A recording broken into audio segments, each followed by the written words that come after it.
Bonjour à tous et à toutes. Alors aujourd'hui je vous présente mon quad, c'est un e-track 510S.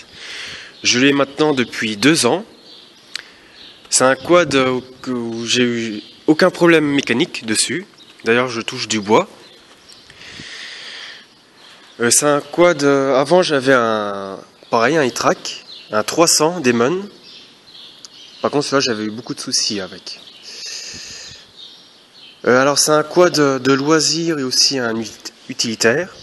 Il est en 4 roues motrices. Devant on a des suspensions type McPherson. Voilà. Il y en a qui donc c'est des suspensions qui n'est plus de cette époque. Mais je trouve que elles font certes un moins bon boulot que les suspensions d'aujourd'hui, mais elles sont très solides. Et à l'arrière, on retrouve un système classique de suspension indépendante.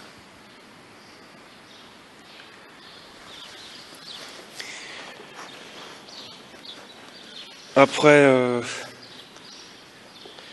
c'est un quad à variateur, hein, comme presque tous les quads d'aujourd'hui. Là, vous avez la vitesse lente, la haute, la neutre et la marche arrière. Après au niveau des commandes, hein, c'est assez rudimentaire, hein, c'est ce qu'il faut. Vous avez pour les phares, le démarreur, les clignotants, le klaxon, le warning. Et là c'est pour le treuil. Ensuite le starter, et de l'autre côté vous avez l'accélérateur, le 4x4, et là le blocage de différentiel. Au niveau du compteur, c'est pareil, hein, c'est assez simple, et il est assez lisible. Hein. Vous avez les kilomètres/heure, la température de l'eau, le niveau d'essence, les tours minutes, et le nombre de kilomètres total, et la vitesse engagée. Le réservoir fait 15 litres, c'est juste ce qu'il faut, hein, parce que c'est un quad qui consomme beaucoup. Est-ce qu'il est encore à carburateur, hein, il fait pas loin de 10 litres de moyenne. Maintenant je sais qu'ils font le même, exactement le même, sauf qu'il a injection. Après ils font encore le même mais à injection et à direction assistée. Et ensuite il y a le 540 ST. C'est pareil, c'est le même, sauf que la carrosserie est plus moderne, ils l'ont changé. Après c'est un quad qui est vendu comme un biplace. Bon, biplace, on va se dire, hein, faut vraiment que la personne soit maigre. Hein. Faut pas peser dans les 80 kg pour aller à l'arrière. Hein. Le moteur il fait 493 cm3, c'est un monocylindre, hein, tout ce qui est plus basique. Par contre il a même un petit filtre à l'huile là, ce qui est pas mal du tout.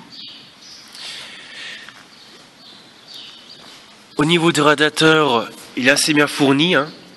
Le radiateur d'eau, et là je ne sais pas si vous pouvez le voir, juste là, un radiateur pour l'huile. De série, il a le treuil aussi. C'est un quad qui est pas mal du tout pour le prix. Il est assez bien équipé, et franchement j'en suis content. Ce que je pourrais juste lui reprocher, c'est au niveau de la nervosité, il a... comment dire, pour un quad de cette cylindrée, il est un peu mou. Il aurait fallu quelque chose de plus. Après au niveau du bruit, ben, c'est normal, hein, c'est un monocylindre, je veux dire. Ça fait pas un bruit exceptionnel, hein, c'est pas un bicylindre. Hein.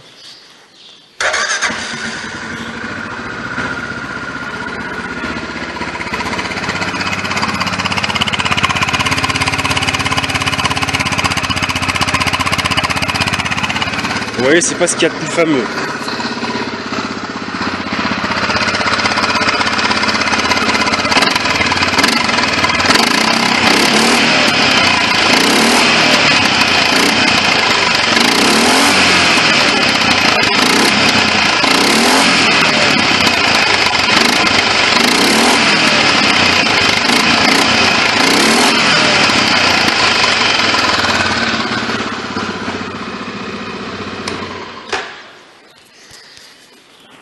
Voilà, c'était tout pour cette petite vidéo. Hein. Je vous dis à la prochaine.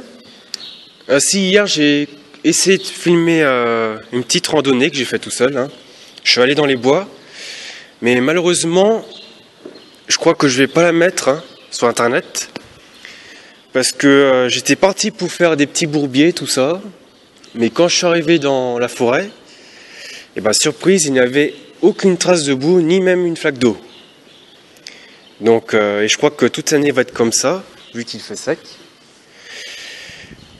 Donc on verra si j'arrive à trouver un bourbier ou un coin assez humide. Dès que j'en trouve un, je fais une vidéo. Même si on est plusieurs, hein, je ferai une vidéo. Et ben, on verra par la suite. Allez, je vous dis à la prochaine et surtout partagez. Salut!